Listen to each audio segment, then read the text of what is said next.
Good morning students. आज हम आपकी द्वितीय पुस्तक पीयूष प्रवाह के पाठ 4 मानस का हंस, जो कि एक उपन्यास पर आधारित है, का छोटा सा अंश पढ़ेंगे, जो कि अमृतलाल नागर द्वारा लिखा गया है। सबसे पहले हम बात करते हैं अमृतलाल नागर के जीवन परिचय की। इनका जन्म 1916 ईस्वी में हुआ और मृत्यु 1990 ईस्वी में हुई। अमृतलाल नागर ने आधी शताब्दी तक साहित्य पर अपनी लेखनी चलाई। ये प्रमुख रूप से एक उपन्यासकार के रूप में जाने जाते हैं। इनका व्यक्तित्व बहुआयामी था, यानी इन्होंने अलग अलग क्षेत्रों में अपनी भूमिका निभाई। गद्य की संपूर्ण विधाओं में इन्होंने लिखा, जैसे कि उपन्यास, एकांकी, चलचित्र, जीवनी, निबंध आदि। इनकी प्रमुख रचनाओं में हम देखते हैं उपन्यास, कहानी संग्रह और अन्य लेखन। उपन्यास के अंतर्गत बूंद और समुद्र, सुहाग के नुपुर, मानस का हंस जिसे हम पढ़ने जा रहे हैं, और अमृत और विष। इसके अतिरिक्त कहानी संग्रह के अंतर्गत आता है वाटिका, अवशेष, एटम बम और पीपल की परी। अन्य संग्रह के अंतर्गत चैतन्य महाप्रभु पर आधारित जीवनी और साहित्य और संस्कृति नामक निबंध। अब क्योंकि इन्होंने आधी शताब्दी तक अपनी लेखनी साहित्य पर चलाई थी, तो इन्हें बहुत सारे सम्मान भी मिले या बहुत सारे पुरस्कार भी प्राप्त हुए, जिनमें से हम प्रमुख पुरस्कार देखते हैं। बूंद और समुद्र, जिस पर उन्हें बटुक पुरस्कार मिला 2015 से 2018 तक। ये पुरस्कार उन्हें मृत्यु उपरांत मिला। दूसरा है मानस का हंस, जो कि अखिल भारतीय वीर सिंह देव पुरस्कार दिया गया, जो कि 1972 में प्राप्त हुआ। अब हम बात करते हैं इस पाठ की या इस मानस के हंस उपन्यास के छोटे से अंश की। इसके अंतर्गत उन्होंने गोस्वामी तुलसीदास के चरित्र को हमारे समक्ष प्रस्तुत किया है।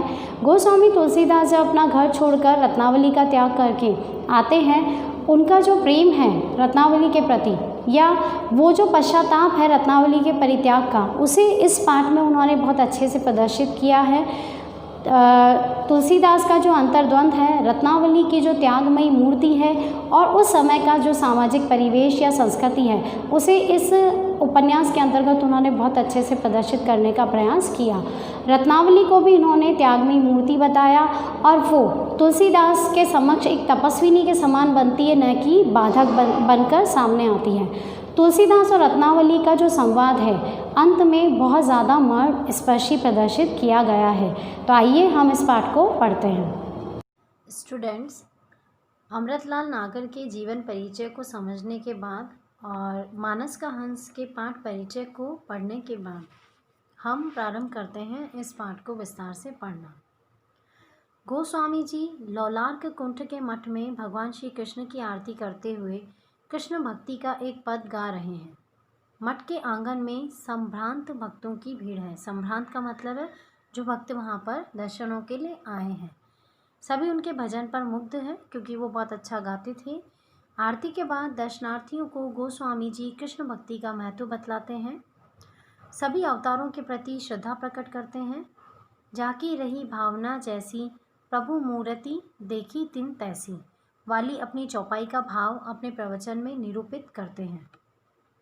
इस चौपाई का अर्थ है कि हम भगवान को जिस भी रूप में देखना चाहते हैं, दर्शन करना चाहते हैं, जिस भावना से, हमें वैसे ही दर्शन प्राप्त होते हैं।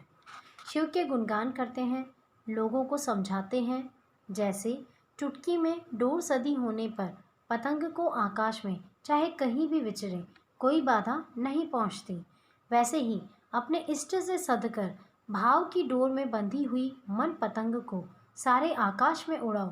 सब देवों के प्रति अपनी श्रद्धा अर्पित करो, तो तुम्हारा इष्ट भी सर्वव्यापी और सर्व सामर्थ्यवान के रूप में अपने आप को प्रकट करेगा। वो इस तरह का जो प्रवचन है वो लोगों को बता रहे हैं या कृष्ण भक्ति का महत्व बता रहे हैं। भक्त गए, एकांत हुआ, अपना प्रवचन आप ही खाने लगा। यानी अब जो बातें उन्होंने लोगों को प्रवचन के रूप में दी थी, अब वो उन बातों से स्वयं ही परेशान होने लगे। वो अपने ईश्वर को याद करते हुए कहते हैं, हे राम जी, मैंने सब कुछ किया और कर रहा हूँ। वेद, पुराण, शास्त्र और संतों की वाणी में आपको पाने के लिए जो जो साधन बतलाए गए हैं, वह सब मैं बड़ी ललक के साथ करता हूँ। ललक का मतलब है बहुत तल्लीनता से, बहुत इच्छा के साथ। फिर भी आप मुझे प्रत्यक्ष दर्शन क्यों नहीं देते?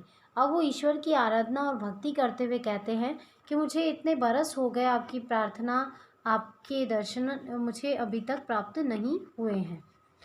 मेरे ध्यान में जैसे कभी कभी हनुमान जी प्रकट हो जाते हैं, वैसे आप क्यों नहीं आते? वे ईश्वर को उलाहना देते हुए कह रहे हैं कि मुझे जिस प्रकार से हनुमान जी कभी कभी दर्शन दे देते हैं, वैसे आप मुझे स्वप्न में भी दर्शन देने क्यों नहीं आते हो? मैं प्रीति तो बढ़ाता चलता हूँ, पर प्रतीति क्यों नहीं होती? प्रीति का मतलब ईश्वर के प्रति प्रेम है और प्रतीति का मतलब है ईश्वर का आभास होना, उनके दर्शन होना। गोस्वामी तुलसीदास अपने आप में उदास थे। अपने दुखमय जीवन के सारे क्षण संताप के झरने में दृश्याधार बनकर तेजी से उतरते गए और उनके सामने संताप को अधिक गहरा कर दिया। संताप का अर्थ होता है दुख, शोक। तो कह रहे हैं कि वो बहुत उदास थे और उनके उदासी में उनके समक्ष उनके सारे दुख या सारे शोक बहुत ज़्यादा मात्रा में उनके समक्ष प्रकट होने लगे और उनका जो दुख था उसे उन्होंने और भी गहरा कर दिया। एक शिष्य पूछने आया कि आज भगवान के भोग के लिए भोजन में कौन कौन से व्यंजन बने। इस प्रश्न ने गोस्वामी जी को अधिक खिन्न बना दिया। कहा, जो भगवान को रुचता हो वही बनवाओ। रुचता का अर्थ है जो उन्हें पसंद आए। शिष्य बोला, गोलोकवासी गोस्वामी जी बड़े कुशल पाक शास्त्री भी थे। वे स्वयं अपने हाथ से नाना प्रकार के व्यंजन भगवान के लिए तैयार करते थे और स्वयं बनाते थे। इसी कारण से शिष्य ने इस तरह की बात उनके लिए कही। उन्होंने निश्चय ही अपनी स्वाद शक्ति, प्रभु की स्वाद शक्ति बना ली होगी। मेरी स्वाद रूपिणी गऊ अभी भड़कती है, जाओ जो रुचे सो बनाओ। उस शिष्य ने गोस्वामी की प्रशंसा की कि आप कुशल शास्त्री हो और आप स्वयं अपने हाथों से भोजन बनाते हैं ईश्वर के भोग के लिए। लेकिन आज क्योंकि वो खिन्न थे, परेशान थे, तो उन्होंने कह दिया कि आज मेरी जो स्वाद रूपिणी गाय है वो अभी भड़क रही है, जाओ तुम्हें जो पसंद आए वही बना लो। शिष्य निश्चय ही कुछ खिन्न मन होकर चला गया। खिन्न मन का अर्थ है यहाँ पर उदास होकर चला गया। दालान, दालान का अर्थ है बरामदा या कोई खुला एरिया मान सकते हो आप, जो किसी भी मंदिर के आसपास होता है। दालान में मंदिर की चौखट का टेका लगाकर वे राधा मुरलीधर की मूर्तियां निहारने लगे, यानी कृष्ण और राधा की मूर्ति को देखने लगे। हे कृष्ण रूप राम जी, मेरा मन अभी सधा भी नहीं था कि आपने मुझे इस वैभव की भट्टी में डालकर और अधिक तपाना आरंभ कर दिया है। वो ईश्वर से ये प्रार्थना करते हैं कि अभी मैं पूरी तरीके से अपने मन को साध भी नहीं पाया और आपने वैभव यानी जो चारों तरफ मेरी प्रसिद्धि है उसके भट्टी में डालकर मुझे और ज़्यादा तपाना और परेशान करना शुरू कर दिया है। हे हरि, मुझ दीन दुर्बल की इतनी कठिन परीक्षा आप क्यों ले रहे हैं? एक और तो दुनिया मुझे महामुनि और दूसरी ओर कपटी कुचाली कहती है, यानी दो रूप लोगों के समक्ष मेरे हैं। एक में तो मुझे महामुनि कहा जाता है और एक में मुझे कपटी कुचाली कहा जाता है। केशव कृष्ण को संबोधन है। यह दोनों परस्पर विरोधी विशेषताएं तो मुझ में कदापि नहीं हो सकती। फिर भी लगता है कि मैं अति अधम प्राणी हूँ, तभी आप मुझे अपनी प्रतीति नहीं देते। और वो कह रहे हैं कि मुझे ऐसा लगता है लोग तो मुझे इन दृष्टि से देख रहे हैं, लेकिन आपकी नज़र में मैं बहुत ज़्यादा अधम यानी अधर्मी व्यक्ति हूँ, इसीलिए आप मुझे अपने दर्शन नहीं दे रहे हैं। मुझे एक बार भरोसा दिला दो राम जी, एक बार यह कक्ष तुम्हारे आश्वासन भरे स्वर से गूंज उठे, तुम कह दो कि तुलसी तू मेरा है, तो बस फिर मुझे कुछ नहीं चाहिए। मुझे केवल आपका भरोसा, आपका सानिध्य यानी आपका साथ चाहिए। इस प्रतीक्षा में कि भगवान अब अवश्य बोलेंगे। भोले भाऊ गोस्वामी जी युगल मूर्ति यानी राधा और कृष्ण की जो एक साथ मूर्ति थी उसकी ओर टकटकी लगाकर भिखारी जैसी दीन मुद्रा में देखने लगे। और जब वो ये दृश्य देख रहे थे तभी उनको कुछ सुनाई दिया। विक्रमपुर से राजा भगत पधारे हैं। नाम सुनते ही तुलसीदास का जो उदास मन था वो तिरोहित यानी प्रसन्न हो गया, क्योंकि जो आए थे वो उनके शायद बहुत प्रिय थे। प्रसन्न और उत्साहित होकर बोले, कहाँ है राजा? कहकर वे मंदिर वाले दालान से बाहर आए और आंगन पार करते हुए फाटक की ओर तेजी से बढ़ चले, यानी दौड़ते हुए उनके दर्शनों को गए। दहली की चौखट पर पैर रखते ही उत्साह ठिठक गया और जैसे ही वो दहली पर पैर रखकर आगे की ओर बढ़े तब उनका उत्साह समाप्त हो गया। क्यों? क्योंकि शायद सामने उन्होंने कुछ ऐसा देख लिया जिसकी उन्हें अपेक्षा भी नहीं थी। राजा तो सामने थे ही, रत्नावली भी थी। रत्नावली कौन? तुलसीदास की पत्नी। उनका तपोपूत मुख पहले से अधिक दिव्य लग रहा था। उन्होंने जब उनके चेहरे पर दृष्टि डाली तो ऐसा लगा जैसे कि उनके मुख पर बहुत दिव्य तेज चमक रहा है। रत्नावली ने एक बार पति की आंखों से आंखें मिलाई। राजा भगत दाढ़ी केश विहीन तुलसीदास के नए रूप को चकित दृष्टि से देखते हुए हाथ फैलाकर आगे बढ़े। अरे भैया, तुम तो एकदम बदल गए। परंतु तुलसीदास का उत्साह ठंडा पड़ चुका था। औपचारिक आलिंगन यानी उन्होंने आलिंगन किया, गले मिले करके तुरंत अपने आप को मुक्त कर लिया। किंचित रूखे स्वर में पूछे, इन्हें क्यों लाए?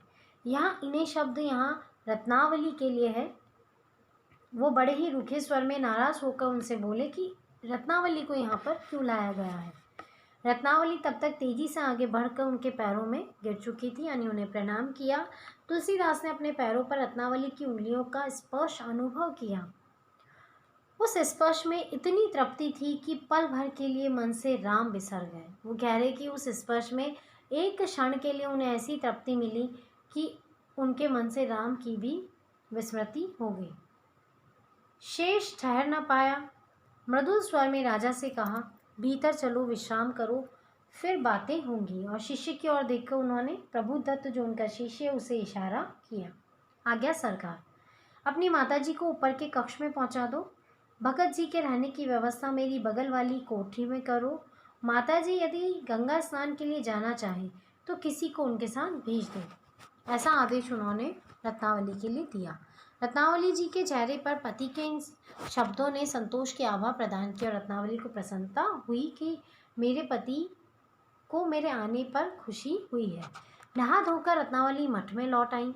राजा भगत गंगा जी से ही अपने एक काशी स्थित नातेदार हृदय अहीर से मिलने के लिए चले गए।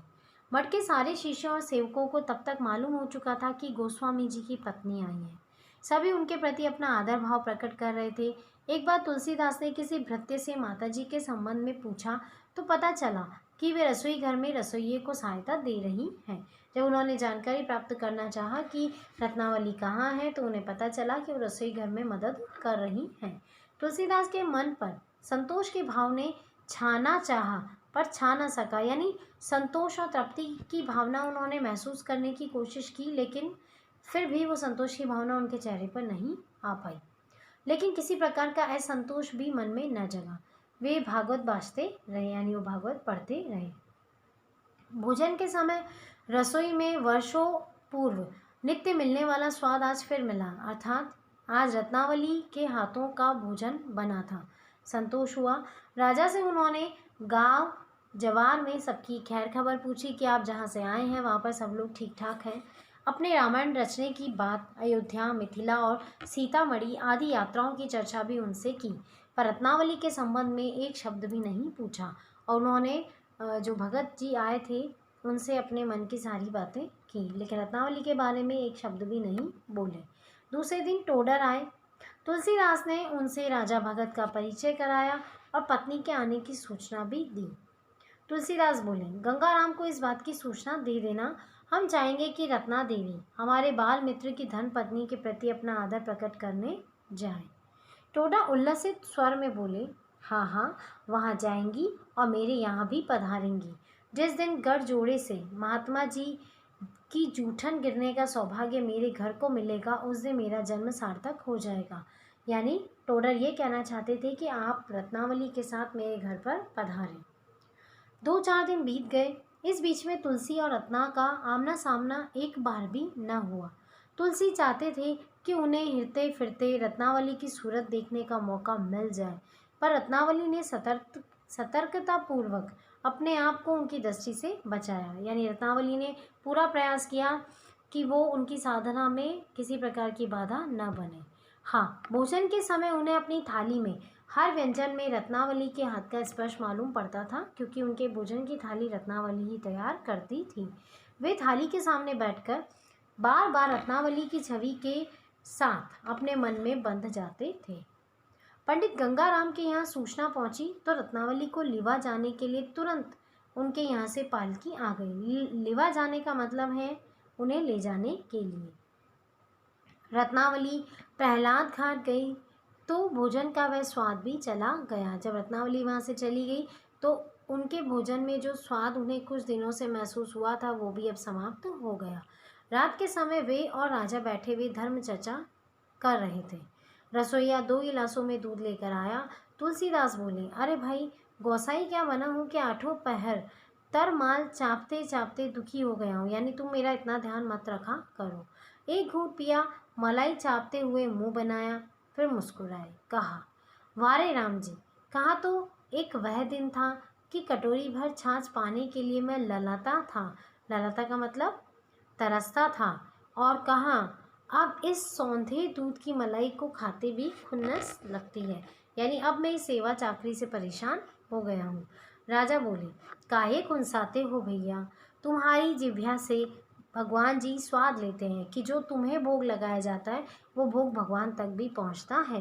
गोसाइयों में हमें यही बात तो अच्छी लगती है कि गोसाई लोग दुनिया का हर भोग राजी होकर ग्रहण करते हैं, पर अपने स्वाद और सुख को वे भगवान का ही मानकर चलते हैं, यानी जो कुछ भी वो करते हैं वो भगवान को समर्पित करके ही करते हैं। गोस्वामी जी महाराज चुप रहे, दूध पीते रहे। बाद में उन्हें राजा के मन का हल्का सा संकेत मिल गया था। वो जान गए थे कि जो राजा है वो उनसे किस तरह की बात करना चाहते हैं। उन्होंने तुरंत ही राजा भगत की मनोधारा का मुहाना बंद करने का निश्चय किया, यानी वो उनसे इस विषय पर बात करें ही नहीं, उससे पहले वो स्वयं ही बोलने लगे। है तो ये ऊंची बात, पर खरा गोस्वामी ही इस पानी पर बिना पैर भिगोए चल सकता है। पूर्ण गोस्वामी तो पाने के लिए मैं अभी तक राम जी की जोड़ी का भिखारी हूँ कि मैं अभी पूरी तरीके से गोस्वामी बना नहीं हूँ। राजा तुलसी का पैतरा समझ गए और राजा को भी ये बात समझ में आ गई कि तुलसी इस तरह की बात उनसे क्यों कह रहे हैं। उन्होंने भी अपने पक्ष को दृढ़ता से प्रस्तुत करने की ठानी और उन्होंने अपने मन में ये सोच लिया कि मुझे मेरी बात को जो तुलसीदास हैं उनको समझाना ही है या पहुँचाना ही है। कहने लगे, 2 तपसी यानी जो 2 तपस्वी जब मिल जाते हैं तब दोनों को एक दूसरे से आगे बढ़ने का हौसला मिलता है। तुम्हारी तपस्या तो भैया सारा जग देख रहा है, पर हम तो भौजी का तप देख देख कर ही अपने मन को ठिकाने पर ला पाए हैं। उनका कहने का तात्पर्य ये था कि सिर्फ आप ही तपस्या नहीं कर रहे हो, जो भौजी हैं यानी जो रत्नावली हैं वो भी बहुत ज़्यादा तप कर रही हैं, आपके बिना रह रही हैं।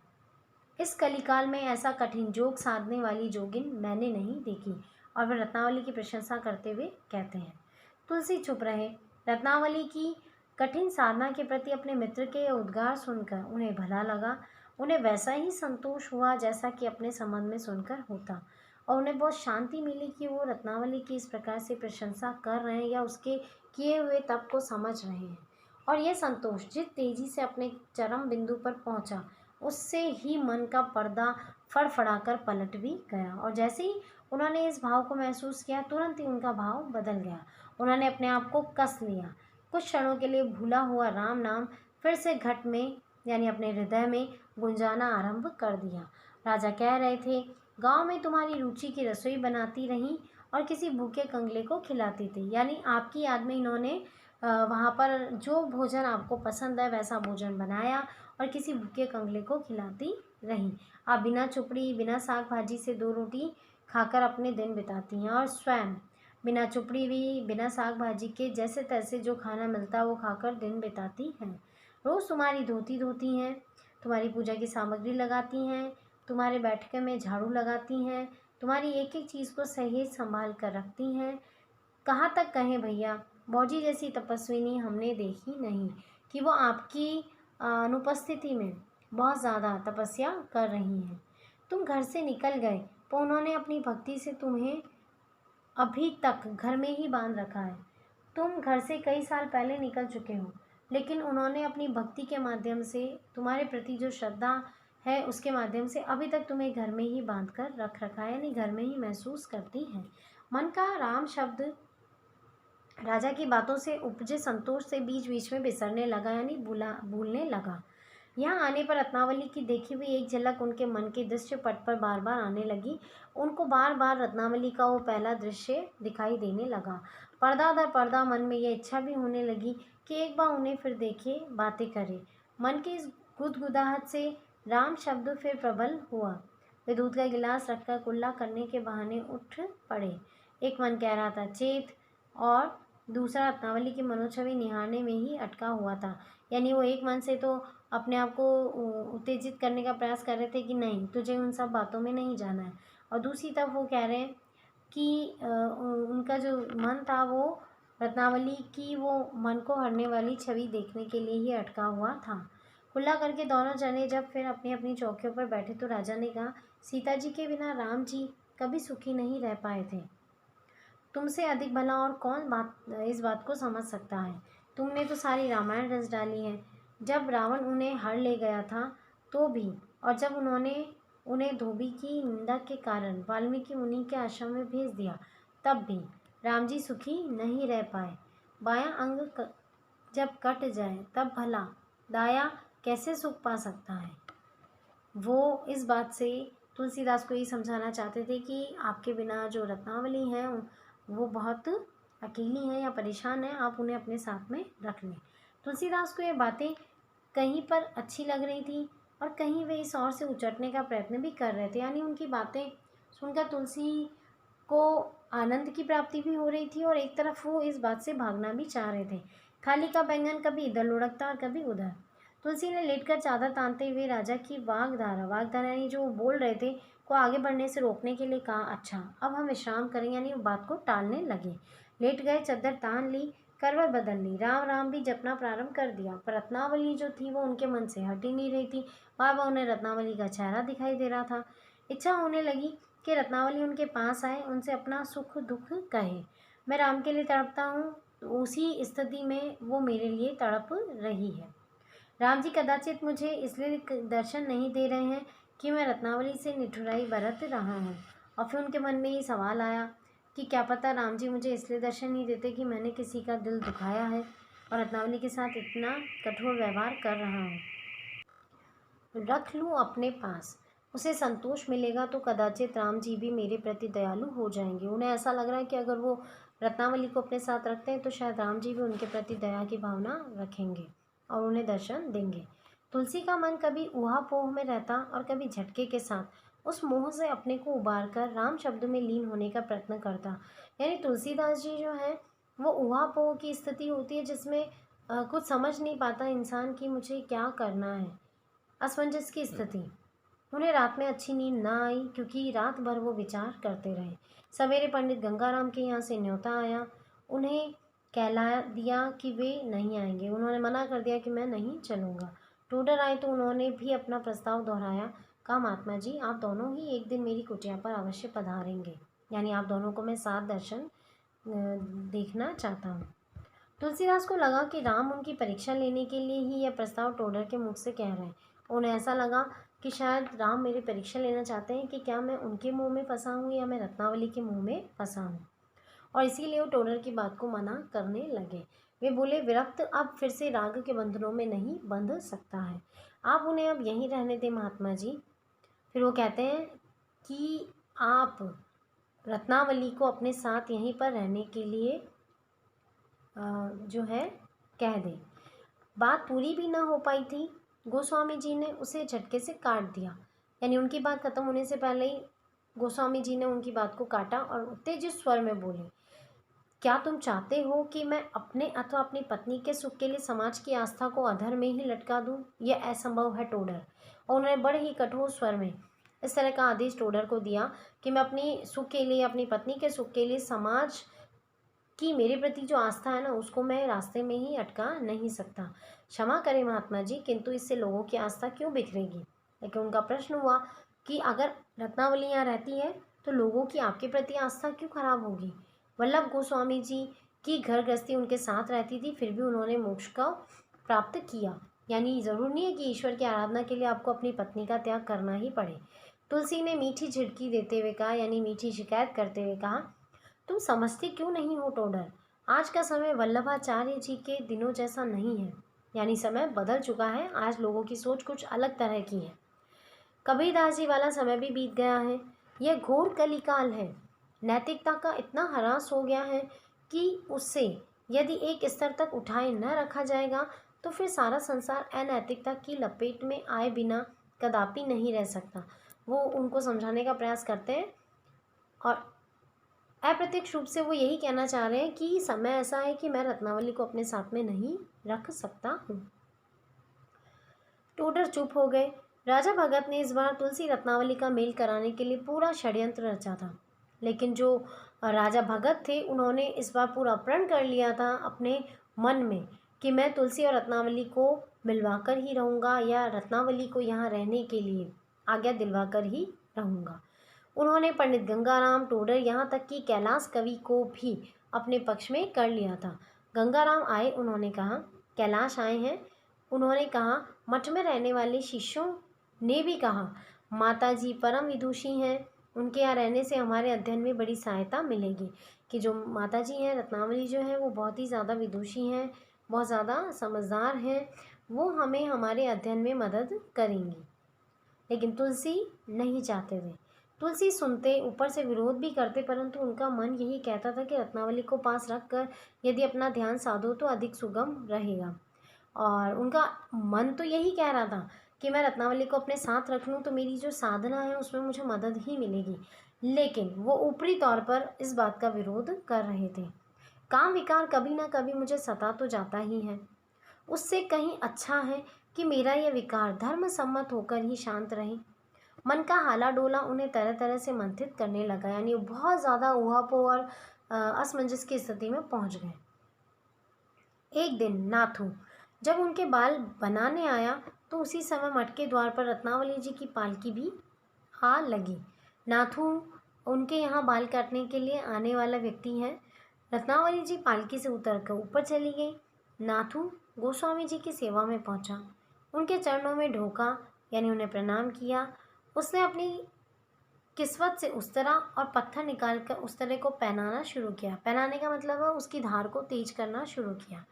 एक भृत्य ने आकर गोस्वामी जी को पंडित गंगाराम के घर से माता जी के लौट आने का समाचार दिया। इतने में किसी व्यक्ति ने आकर बताया कि रत्नावली जो है वो आ चुकी है, लौट चुकी है। तुलसीदास के चेहरे पर संतोष की भावना या आभा चमकी। वो प्रसन्न हुए, बोले सरवन उनसे बराबर पूछताछ करते रहना, उनकी सेवा में कोई कमी न आए। और ऐसा उन्होंने आदेश दिया ताकि उनका ध्यान रखा जाए। भृत्य सरवन के अच्छा महाराज जी कहकर जाते ही पानी की कटोरी लेकर गोस्वामी जी के पास आते हुए नाथू बोला, माता जी आ गई हैं सरकार, यह बड़ा शुभ बया। और ये जो व्यक्ति है नाथू, एक तरह से ये उनके जले पर नमक छिड़क रहा है। तुलसीदास चुप रहे। उन्हें भी इस समय सुख का अनुभव हो रहा था।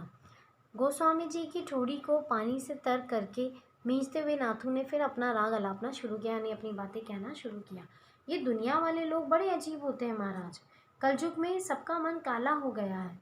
और वो इस तरह की बातें करने लगा जो कि नकारात्मक थी, और लोगों के द्वारा कही गई ऐसी नकारात्मक बातें जब तुलसी तक पहुंची तो उन्होंने एक विशेष प्रण किया कि उन्हें साथ में रत्नावली को नहीं रखना है।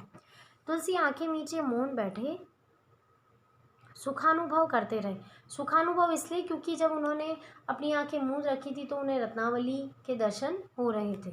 नाथू ने बात को फिर से आगे बढ़ाया, जब से माता जी काशी आई हैं तब से लोग बाग हमसे पूछते हैं, नत्थू माता जी अब क्या यहीं रहेंगी? अब हम क्या कहें सरकार? अरे माता जी यहाँ रहे चाहे न रहे, भला तुम्हारे बाप का क्या जाता है? बड़ी हवेली के गोसाई महाराज भी तो गृहस्थ हैं, पर नहीं, उनको कोई पूछेगा, उनको कोई कुछ न कहेगा। आपके लिए लोग रोक टोक करते रहेंगे, लेकिन वो क्या है, बड़े हैं, इसलिए उनके लिए लोग कुछ नहीं कहते। लेकिन आपके लिए तो लोगों ने रोक टोक करना शुरू कर दिया। कहते हैं 4 दिन की चांदनी फिर अंधेरा पाक। कहने का मतलब ये है कि 4 दिन तो रोशनी रही, यानी 4 दिन आपने अच्छी तरह से तपस्या वगैरह की, अपना मान बढ़ाया और फिर से वही स्थिति में पहुंच गए। अब ये भी तो तपस्या छोड़कर भोग विलास में तुलसी के मन में संतोष और सुख का महल बालू की दीवार सा ढह पड़ा। यानी लोगों की जो बात थी कि अब इन्होंने भी तपस्या छोड़ दी और अब ये भी भोग विलास में अपनी पत्नी के साथ लिप्त हो गए हैं। तो ऐसी बातें सुनकर जो तुलसीदास है उनका मन बहुत ज़्यादा उदास हुआ। उनके मन का जो संतोष था वो ऐसा लगा जैसे कि किसी ने एक बालू मिट्टी की दीवार को ढा दिया गया हो, यानी सब कुछ लुट गया हो। वे उत्तेजित हो गए, गुस्सा आया उन्हें।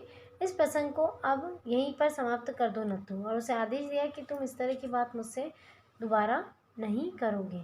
सयाना नाथू गोसाई जी का रुख देखकर स्वयं का चुपचाप अपने काम में लग गया। तुलसीदास के ही मनोलोक में अंधड़ उड़ने लगे।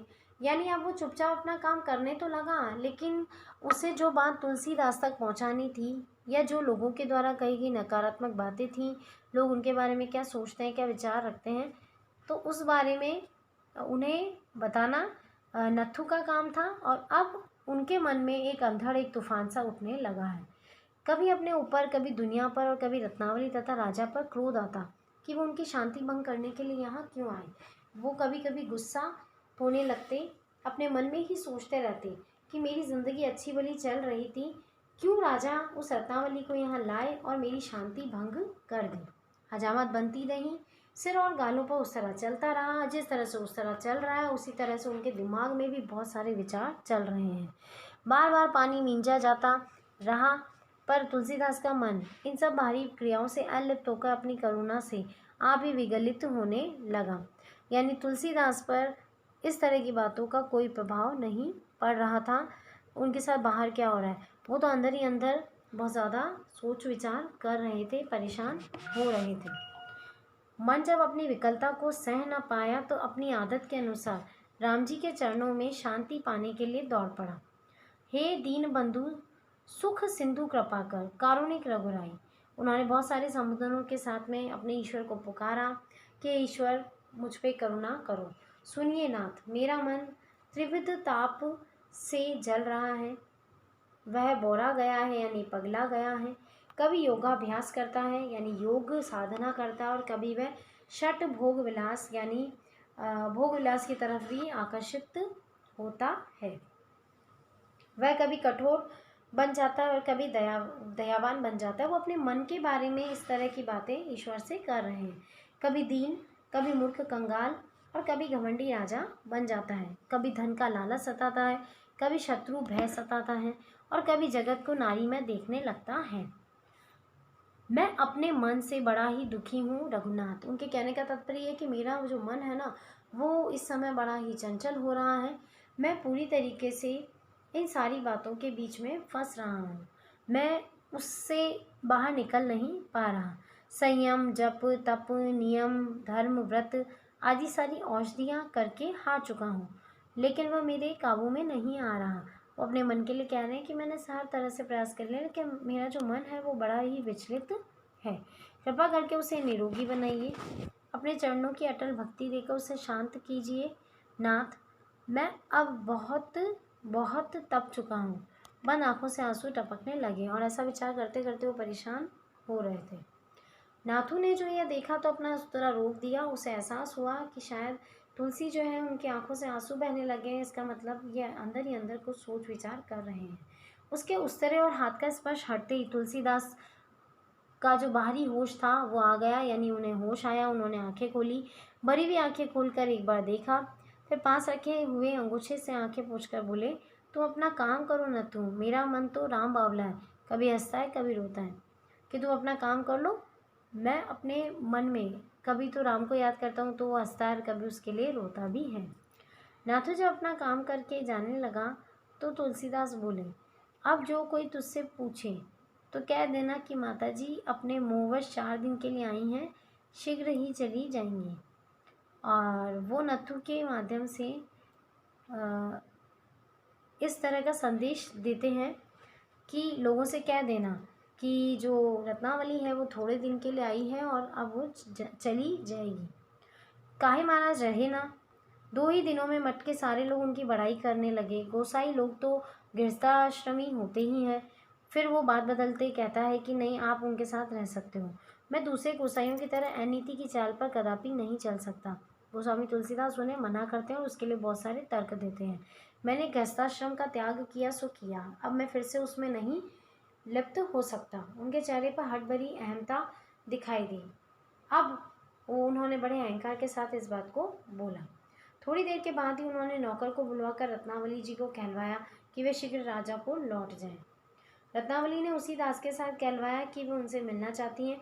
जब उनके लौटने की बात उस सेवक ने कही तो उसी सेवक के साथ उन्होंने भी ये संदेश भेजा कि वह एक बार गोस्वामी से मिलना चाहती हैं। एक बार तुलसीदास का मन हुआ कि मना कर दे, फिर कहते कहते थम गए, यानी रुक गए और कहा, भेज दो, कोठरी का पर्दा गिरा दो और उनके बैठने के लिए बाहर आसन की व्यवस्था भी कर दो। रत्नावली आई, अपने और पतिदेव के बीच में टंगे हुए पर्दे को देखा, सिर झुका खड़ी हो गई। पल भर बाद हल्के से खखारा, धीमे स्वर में कहा, जय सिया राम, जय सिया राम। बाहर आसन बिछा होगा, विराजो यानी बैठो। पंडित गंगाराम जी के घर पर मैंने आपके द्वारा रचित रामचरित मानस का पारायण किया था। पारायण का अर्थ उसे पढ़ा था। मैंने उसे वाल्मीकि जी की कृति से श्रेष्ठ भक्ति प्रदायक ग्रंथ पाया और वो वाल्मीकि जी की जो रचना है उससे उसकी तुलना करती हुई कहती हैं। तुलसी को सुनकर संतोष हुआ कि उन्होंने पढ़ा, उन्हें पसंद आई। बोले, आदि कवि के परम पावन ग्रंथ से उसकी तुलना न करो देवी। वैसे ये जानकर मैं संतुष्ट हुआ कि तुमने ये ग्रंथ पढ़ लिया। रामचरितमानस की एक प्रति। ऐसा कहकर रत्नावली रुक जाती हैं और वो उसकी बात को समझ जाते हैं कि उसे एक प्रति चाहिए, शीघ्र ही तुम्हारे पास पहुंच जाएगी। टोडर प्रतिलिपियां कराने की व्यवस्था कर रहे हैं। रत्नावली की आंखें बरस पड़ी क्योंकि अब उन्हें जाना था। कुछ देर रुककर तुलसी गोसाई ने पूछा, गई? रुदन यानी रोते हुए कंपित स्वर में रत्ना ने कहा कि जा रही हूँ, प्रयास कर रही हूँ। लेकिन रत्नावली की स्थिति उस समय ऐसी थी कि वो जाना चाहते हुए भी जा नहीं पा रही थी। रो रही हो रत्ना? संतोष के आंसू है, ऐसा रत्ना जवाब देती हैं। अब न बहाओ देवी, नहीं तो मेरे मन का धैर्य और संतोष बट जाएगा कि अब तुम ये आंसुओं को मत बहाओ, नहीं तो मेरे मन में भी जो धैर्य और संतोष है ना वो भी बढ़ जाएगा, यानी मैं भी उससे बाहर निकल जाऊंगा। सेवक का धर्म कठिन होता है, कहकर गोस्वामी जी ने एक गहरी ठंडी सांस ली ताकि जो रत्नावली है उसके मन में भी इस तरह का संतोष आ जाए। जाती हूँ, एक भिक्षा और मांगो। मेरी मृत्यु से पहले एक बार मुझे अपना श्रीमुख दिखलाने की कृपा करें, वचन देता हूँ आऊँगा। और रत्नावली जाने से पहले उनसे भिक्षा में एक चीज़ और मांगती है कि जब मेरी मृत्यु होगी तो मेरी मृत्यु होने से पहले आप मुझे एक बार मिलने या अपने दर्शन देने अवश्य आइएगा। और इस बात का जो तुलसीदास है वो रत्नावली को वचन देते हैं। अब ये सारा पाठ पढ़ने के बाद हमें ये समझ में आता है कि रत्नावली का त्याग भी बहुत बड़ा था। उसने भी अपने हिसाब से एक तपस्या की थी और तुलसीदास ने भी। लेकिन जब रत्नावली उनके पास मिलने आती हैं कई सालों बाद छोड़ने के बाद, तो जो तुलसीदास हैं वो इतने बड़े गोस्वामी बन चुके हैं कि वो उसके साथ रहने को स्वीकार नहीं कर पाते हैं और उसे वो वहाँ से फिर से अपने घर भेज देते हैं। आशा करती हूँ आपको पाठ समझ में आ गया होगा। अब इसके प्रश्न देखते हैं। वस्तुनिष्ठ प्रश्न। पहला प्रश्न, विरक्त अब फिर से राग के बंधनों में नहीं बंध सकता, यह कथन है। यह कथन तुलसीदास का है और उन्होंने ये बात टोडर से कही थी। क्यों? क्योंकि वो अब रत्नावली को फिर से साथ में नहीं रख सकते थे। अब इस जन्म में हमारा तुम्हारा साथ नहीं हो सकता। तुलसी के इस कथन में व्यंजित भाव है। तुलसी के इस कथन में जो व्यंजित भाव है वो है वैराग्य का, कि अब हम दोनों साथ में नहीं रह सकते हैं। अब पूरी तरीके से मैंने वैराग्य को अपना लिया है। अति लघुत्रात्मक प्रश्न। पहला प्रश्न, राजा भगत अपने साथ किसको लेकर आए? राजा भगत अपने साथ गोस्वामी जी की पत्नी रत्नावली को लेकर आए। इस कलिकाल में ऐसा कठिन जोग साधने वाली जोगिन मैंने नहीं देखी। पंक्ति में जोगिन शब्द किसके लिए प्रयुक्त हुआ है? यहाँ पर जोगिन शब्द जो है वो रत्नावली के लिए प्रयुक्त हुआ है। तीसरा प्रश्न, रत्नावली ने तुलसीदास के किस रचना की प्रति मांगी? रत्नावली ने तुलसीदास से उनकी रामचरितमानस की प्रति मांगी। प्रति का मतलब हम कह सकते हैं कि उसकी एक कॉपी।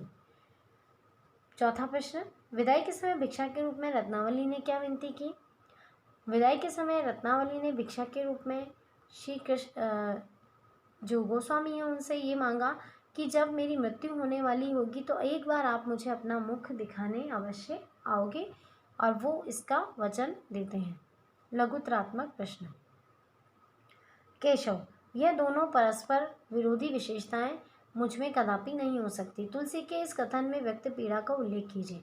तुलसीदास एक तरफ तो गृहस्थी में फंसने जा रहे हैं, उनका मन जो है वो मोह पाश में फंस रहा है। दूसरी तरफ वो अपने आप को इस तरह से करते हैं कि नहीं, मैं गोस्वामी की उपाधि तक पहुंच रहा हूं, तो मुझे गृहस्थी जो है उसमें नहीं फंसना है, मुझे तपस्वी या एक साधक बनकर ही अपना जीवन जीना है। तो इस कथन में वही पीड़ा उनकी दिखाई गई है। राजा भगत का तुलसीदास से मिलने का क्या उद्देश्य था, वे कहाँ तक सफल रहे। राजा भगत जो थे वो तुलसीदास से मिलने इसलिए आए थे कि वो साथ में रत्नावली को भी लाए थे, और उनका उद्देश्य ये था कि वो रत्नावली और जो गोस्वामी तुलसीदास हैं उन्हें एक दूसरे से मिलाना चाहते थे, और रत्नावली को हमेशा के लिए ही आश्रम में रखना चाहते थे। इसके लिए उन्होंने प्रयास भी किए, लेकिन हम ये कह सकते थे कि वो उसमें पूरी तरीके से सफल नहीं हो सके। वो वहाँ मिलाने तो ले आए, लेकिन 2-4 दिनों तक ही रत्नावली को वहाँ रख पाए, उसके बाद उसे वहाँ से प्रस्थान करना पड़ा। प्रश्न 3। राम जी कदाचित मुझे इसलिए दर्शन नहीं दे रहे कि मैं रत्नावली से निठुराई बरत रहा हूँ। पंक्ति में निहित तुलसीदास के अंतर्द्वंद को स्पष्ट कीजिए। तुलसीदास जो है वो इस असमंजस या इस ऊहापोह की स्थिति में है कि रत्नावली के साथ उनका जो व्यवहार है, अपना जो कर्तव्य था उनका रत्नावली के प्रति, वो उस कर्तव्य को पूरा किए बिना इस तरीके से गोस्वामी बनने आ गए।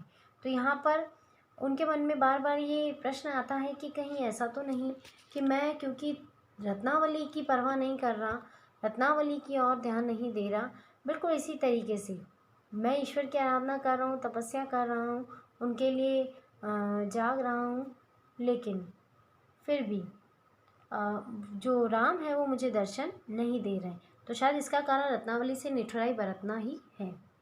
प्रश्न 4। तुलसीदास ने रत्नावली को काशी में रहने की अनुमति क्यों नहीं दी। तुलसीदास ने रत्नावली को काशी में रहने की अनुमति समाज के बारे में, लोगों के बारे में सोचकर नहीं दी, और उनका मन जो था वो भी रत्नावली के आने के बाद से विचलित होने लगा था।